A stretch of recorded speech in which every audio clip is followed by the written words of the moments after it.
warahmatullahi wabarakatuh. Perkenalkan, nama saya Nanda Permata Putri. Saya dari kelas 12 MIPA 2.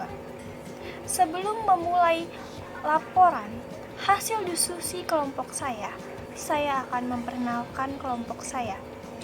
Kami dari kelompok 2 yang beranggotakan Citizen Amanomora, Dimas Dwi Nugroho, Laurantius Gabriel, Maria Zevanya, Muhammad Gilang, Nanda Permata, dan juga Rizka Dia. Hasil diskusi dari kelompok kami tentang peran KPK, Komisi Pemberantasan Korupsi. KPK adalah komisi yang dibentuk pada tahun 2003 berdasarkan Undang-Undang Republik Indonesia tahun 2002 nomor 30. KPK adalah lembaga negara yang dibentuk dengan tujuan untuk meningkatkan daya guna dan hasil guna upaya pemberantasan korupsi. KPK berdiri secara independen dan bebas dari pengaruh kekuasaan manapun dalam melaksanakan tugas dan juga wewenangnya. Karena tujuan utama dari KPK adalah untuk mengatasi, menanggulangi, dan memberantas korupsi, KPK mempunyai tugas untuk melaksanakan tujuan tersebut. Dan tugas itu akan disampaikan oleh teman saya. Assalamualaikum warahmatullahi wabarakatuh. Nama saya Muhammad Gilang Permana dari kelas 12 MIPA 2. Di sini saya akan menjelaskan tugas dari KPK. KPK merupakan lembaga yang independen yang berarti melaksanakan tugas dan wewenangnya tanpa kekuasaan pihak manapun. Tugas dari KPK yang pertama yaitu koordinasi dengan instansi yang berwenang melakukan pemberantasan tindak pidana korupsi. Yang kedua, supervisi terhadap instansi yang berwenang melakukan pemberantasan tindak pidana korupsi. Yang ketiga, melakukan penyelidikan, penyidikan, dan penuntutan terhadap tindak pidana korupsi. Yang keempat, melakukan tindakan-tindakan pencegahan tindak pidana korupsi. Yang terakhir, melakukan monitor terhadap penyelenggaraan pemerintah negara. Sekian, wassalamualaikum warahmatullahi wabarakatuh. Assalamualaikum warahmatullahi wabarakatuh. Saya Maria Zevanya. Di sini saya akan menjelaskan beberapa wewenang dari KPK. Sementara dalam melaksanakan tugas koordinasi, KPK memiliki wewenang sebagai berikut. Yang pertama, mengkoordinasikan penyelidikan maupun penyidikan. Yang kedua, menuntut tindak pidana korupsi. Yang ketiga, menetapkan sistem pelaporan dalam kegiatan pemberantasan tindak pidana korupsi. Yang keempat, meminta informasi tentang kegiatan pemberantasan tindak pidana korupsi kepada instansi terkait. Yang kelima, melaksanakan dengar pendapat atau pertemuan dengan instansi yang berwenang. Yang keenam, melakukan pemberantasan tindak pidana korupsi. Dan yang terakhir, meminta laporan instansi terkait pencegahan tindak pidana korupsi. Sekian penjelasan dari saya, terima kasih. Assalamualaikum warahmatullahi wabarakatuh. Saya Rizka Dia Pangestu dari kelas 12 MIPA 2. Di sini saya akan menyebutkan asas-asas KPK. Dalam pelaksanaan tugas dan wewenangnya, KPK berpedoman pada 6 asas. Hal ini sesuai dengan Undang-Undang Nomor 19 Tahun 2019, Pasal 5. Asas-asas itu terdiri dari kepastian hukum, keterbukaan, akuntabilitas, kepentingan umum, proporsionalitas, dan penghormatan terhadap hak asasi manusia atau HAM. Yang pertama, kepastian hukum. Asas kepastian hukum merupakan asas dalam negara hukum yang mengutamakan landasan peraturan perundang-undangan, kepatutan, dan keadilan dalam setiap kebijakan menjalankan tugas dan wewenang KPK. Yang kedua, keterbukaan. Asas keterbukaan adalah asas yang membuka diri terhadap hak masyarakat untuk memperoleh informasi yang benar, jujur, dan tidak diskriminatif tentang penyelenggaraan negara, dengan tetap memperhatikan perlindungan atas hak asasi pribadi, golongan, dan rahasia negara. Yang ketiga, akuntabilitas. Asas akuntabilitas adalah asas yang menentukan bahwa setiap kegiatan dan hasil akhir dari kegiatan penyelenggara negara harus dapat dipertanggungjawabkan kepada masyarakat atau rakyat sebagai pemegang kedaulatan tertinggi negara sesuai dengan peraturan perundang-undangan yang berlaku. Yang keempat, kepentingan umum. Asas kepentingan umum adalah asas yang mendahulukan kesejahteraan umum dengan cara yang aspiratif, akomodatif, dan selektif. Yang kelima, proporsionalitas.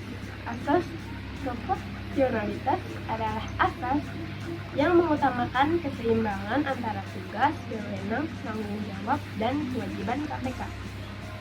Dan yang terakhir adalah penghormatan terhadap hak asasi manusia. Ini merupakan asas yang ditambahkan pada pasal 40 Undang-Undang Nomor 19 Tahun 2019. Asas ini ditambahkan karena bertujuan untuk memenuhi asas lain, yaitu asas kepastian hukum. Sekian dari saya. Terima kasih. Assalamualaikum warahmatullahi wabarakatuh. Nama saya Dimas Nugroho, kelas 12 IPA 2. Di sini saya akan mengulas salah satu kasus korupsi yang melibatkan salah satu bupati di Kota Waringin Timur, yaitu Supian Hadi.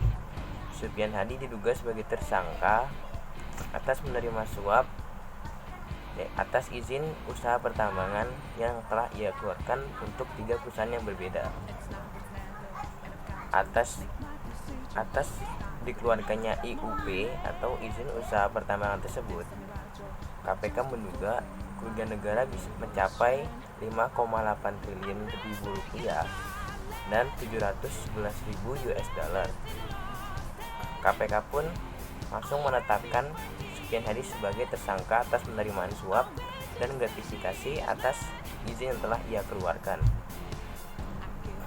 KPK pun langsung menetapkan Supian Hadi sebagai tersangka dan menjerat Supian atas Undang-Undang Pasal 2 Ayat 1 atau Pasal 3 Undang-Undang Nomor 31 Tahun 1999 yang sebagaimana telah diubah dengan Undang-Undang Nomor 20 Tahun 2001 Pasal 5 Ayat 1 ke 1 KUHP.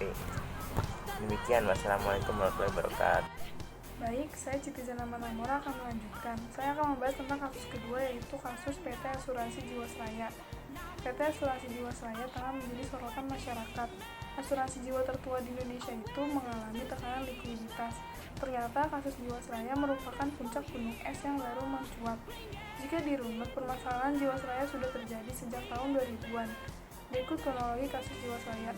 Pada 2006, Kementerian BUMN dan Otoritas Jasa Keuangan atau OJK menyatakan ekuitas Jiwasraya tercatat negatif 3,29 triliun rupiah. Pada 2008, Badan Pemeriksa Keuangan atau BPK memberikan opini di Selermar untuk laporan keuangan 2006 sampai 2007 lantaran penyajian informasi cadangan tidak dapat diyakini kebenarannya. Pada 2017, kondisi keuangan Jiwasraya tampak membaik. Selain itu, perseroan meraup laba 2,4 triliun rupiah, naik 37,64% dari tahun 2006.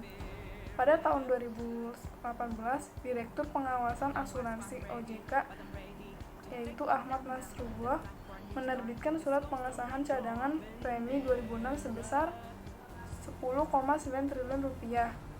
Pada November 2019, Kementerian BUMN di bawah kepemimpinan Erick Thohir mengakui melaporkan indikasi kecurangan di Jiwasraya ke Kejaksaan Agung. Pada 13 Oktober 2020, Majelis Hakim yang menyidang kasus kesalahan pengelolaan dan korupsi PT Asuransi Jiwasraya akhirnya membacakan putusan atas 4 terdakwa dalam kasus ini.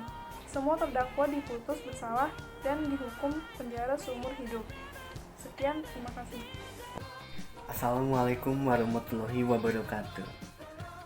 Perkenalkan, saya Laurentius Gabriel Krishna Pradipta. kalian semua telah mendapatkan informasi dari teman-teman saya yang menyampaikan tentang informasi dari KPK, mulai dari apa itu KPK, tugas-tugas KPK, asas KPK hingga kasus-kasus KPK ya. Baik, jadi